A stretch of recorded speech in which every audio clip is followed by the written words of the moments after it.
मैं mask man आप लोगों का स्वागत करता हूँ द ट्रुथ पर। और मैं आपको यहाँ बताऊंगा डर की कुछ ऐसी कहानियां जो सच्ची घटनाओं पे आधारित होंगी।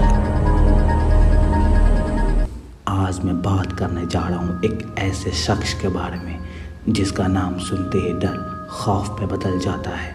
उसके अंदर एक नहीं, दो नहीं, तीन नहीं, बल्कि 6 आत्माओं का वास था, जिसका जन्म 1952 में जर्मनी के लेवल्फिंग बवारिया में हुआ। जी हाँ, मैं बात कर रहा हूँ एनालिस मिशेल की। उसकी बड़ी बहन मार्था की मौत केवल 8 साल की उम्र में हो जाती है, जिससे एनालिस काफ़ी परेशान रहने लगती है।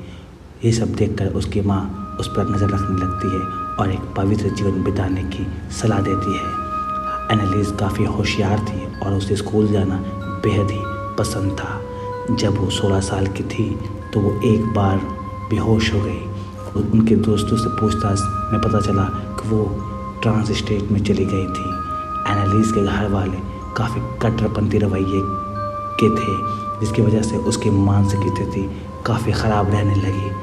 जिस दिन वो बेहोश हुई उस रात वो अपने शरीर में एक भारी फीलिंग के साथ उठी थी। अगले दिन इस घटना के 1 साल बाद ऐसी ही घटना हुई। एनालिस को डॉक्टर के पास ले जाया गया, जहां डॉक्टर ने कहा ऐसी कोई समस्या नहीं है। फरवरी 1970 में उसे टीबी के चलते अस्पताल में भर्ती कराया गया। अस्पताल में रहने के दौरान उसके साथ तीसरी बार ऐसा हुआ। अब एनालिस के अंदर काफ़ी चीज़ें, भयानक आवाज़ें और कीड़े मकोड़े खाने जैसी बदलाव देखने को मिले। उसे रंग दिखाई दे रहे थे, कई तरह की आवाज़ें सुनाई दे रही थी और बेहद खुशी महसूस हो रही थी। इन सब चीज़ों के देखते हुए उसे अस्पताल से छुट्टी दे दी गई और उसका मिर्गी का इलाज कराया जाने लगा। इतनी परेशानियों के बावजूद उसने स्कूल पास किया और कॉलेज में नाम लिखवाया। एनालिस मिशेल एक टीचर बनना चाहती थी, लेकिन शायद किस्मत को कुछ और ही मंजूर था। उनकी मानसिक स्थिति बेहद ही खराब रहने लगी। 1973 ईस्वी में एनालिस को प्रार्थना के दौरान हेलुसिनेशंस होने लगे। अब उसे पक्का यकीन हो गया था कि कोई शैतान उसके शरीर में घुस चुका है। एनालिस की हालत काफ़ी ख़राब हो रही थी, पर अब डॉक्टर भी उसे ठीक नहीं कर पा रहे थे।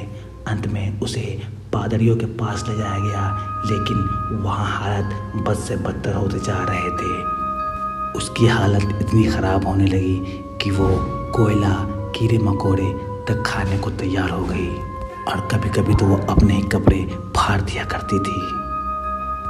इस दौरान वो धार्मिक चीज़ें मसलन क्रॉस से दूर रहने लगी कि ऐसी हालत देखते हुए चर्च ने उस पर भूत भगाने की प्रक्रिया को अंजाम देना शुरू किया।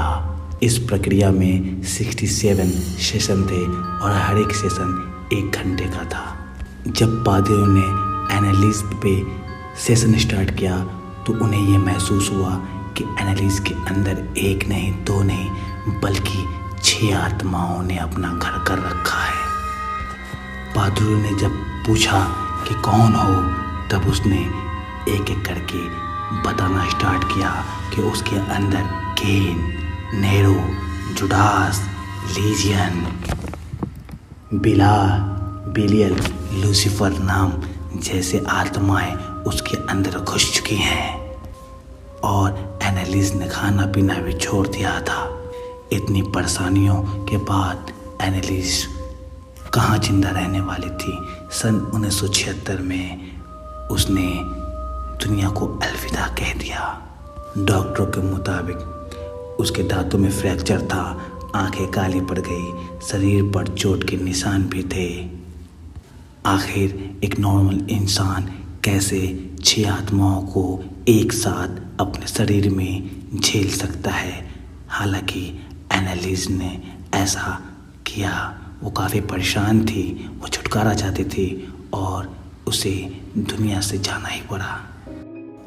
अगली वीडियो में मैं आपको बताने जा रहा हूँ एक ऐसी जगह के बारे में जिसके बारे में सुनते ही आपकी रूह कांप उठेगी। अगर आप वहाँ जाएंगे तो खुद अपनी मौत को दावत देंगे। तो आइए मैं मिलवाता हूँ आपको ऐसी जगह से।